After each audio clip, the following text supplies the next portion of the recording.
अगर हम पुनर्जन्म की बात करें तो बहुत ही कम लोग हैं जो इस बात पर बिलीव करते हैं। हिंदू धर्म 7 जन्मों की अवधारणा में विश्वास रखता है और यही रीजन है कि इस सदी के दौरान होने वाली रस्म सप्तपदी और 7 वचनों के रूप में दिखाई जाती है। हालांकि साइंटिस्ट ने अभी तक 7 जन्मों की बात पर कुछ साबित करने या कुछ कह नहीं पाए हैं, लेकिन समय समय पर हमें बहुत सारी ऐसी चीजें देखने को मिलती हैं जो हमें इन पर विश्वास करने के लिए काफी होती हैं। मुजफ्फरपुर जिले के एक गांव में एक बच्चे का जन्म हुआ था। वो बच्चा जब 3.5 साल का हुआ तो उसे अपने पुनर्जन्म की सारी बातें याद आ गई।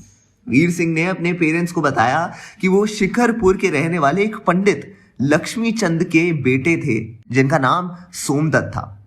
वीर सिंह अपने घर जाने की जिद करने लगे, जिसके बाद उसके करंट पेरेंट्स उसे उसके पहले पेरेंट्स से मिलवाने ले जाते हैं। उसके पेरेंट्स इसलिए भी उसे ले गए ताकि वो सच का पता लगा सके। वहां जाने के बाद वीर सिंह ने देखा कि उसके फादर चौपाई पर बैठे हुए हैं।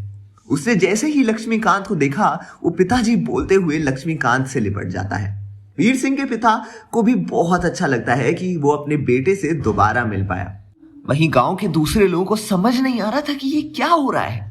इसके बाद वो अपने पेरेंट्स को अपना पुराना घर दिखाने ले जाता है। वहां अपनी माँ, बहन और भाई को पहचान लेता है, जिनका जन्म सोमनाथ के मरने के बाद हुआ था। वीर सिंह अपने पेरेंट्स से मिलने की जिद करता था। पूर्व जन्म की बातें याद आने के बाद वो अपने इस जन्म के पेरेंट्स के साथ नहीं रहना चाहता था, जिसे लोगों को समझ नहीं आ पा रहा था कि जब उसके भाई बहन उसके मरने के बाद जन्म ले रहे हैं तो उसे उनके बारे में कैसे पता। जिसके जवाब में वो कहता है कि अपनी डेथ के बाद 9 साल तक उसे कोई शरीर नहीं मिल पाया था, जिसके कारण वो अपने घर के पास प्रेत बनकर रहने लगा था। उसने कहा कि जब प्यास लगती थी तो कुएं से पानी पी लेता था और अगर भूख लगती थी तो घर से रोटी ले लेता था, और इसी दौरान वो अपने भाई बहनों से मिला था।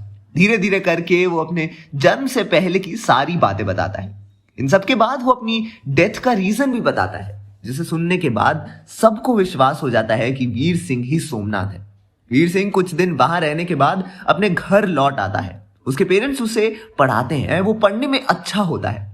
अपनी पढ़ाई पूरी करने के बाद उसे एक अच्छी नौकरी मिल गई और वो अपने फैमिली का ध्यान रखने के साथ साथ अपने पहली वाली फैमिली से भी मिलने जाता था और उनका ध्यान रखता था।